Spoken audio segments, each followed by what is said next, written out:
Kegiatan yang melibatkan penilik, pengelola, dan guru PAUD, pengelola PKBM, serta pengelola LPK ini digelar Dinas Pendidikan Kabupaten Bogor di salah satu hotel di wilayah Megamendung. Kepala Dinas Pendidikan Kabupaten Bogor Enti Sutisna menjelaskan, lomba yang dilaksanakan ini merupakan bentuk apresiasi Disdik kepada PTK PAUD dan PNF. Adapun ending dari kegiatan tersebut adalah lembaga PAUD dan PNF akan semakin meningkat karena melalui kegiatan ini ada kompetisi di antara mereka. Khusus untuk guru PAUD, sebelumnya mereka sudah mengikuti BIMTEK peningkatan kompetensi yang diadakan Disdik.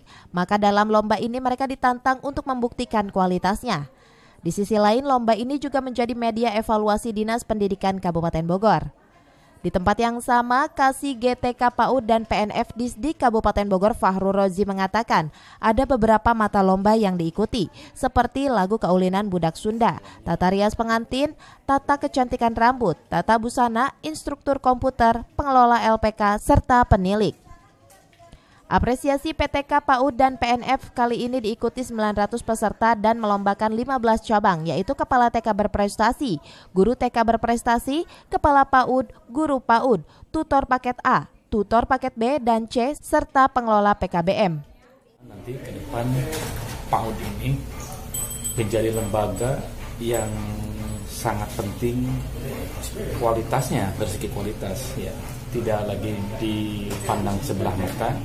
Ya, tentunya agar lembaga ini berkualitas, salah satu cara untuk meningkatkan kualitasnya, mereka ditantang pada hari ini untuk mengikuti kegiatan ini. Kegiatan evaluasi dari proses belajar mengajar pendidikan usia dini. PTK itu kan pendidik dan tenaga pendidikan gitu ya. Dari proses mereka sehari-hari mengajar, ini kita evaluasi.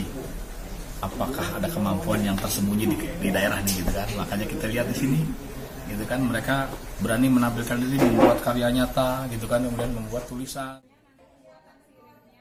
Dari Megamendung Kabupaten Bogor, Cevi Alfi Adrian melaporkan.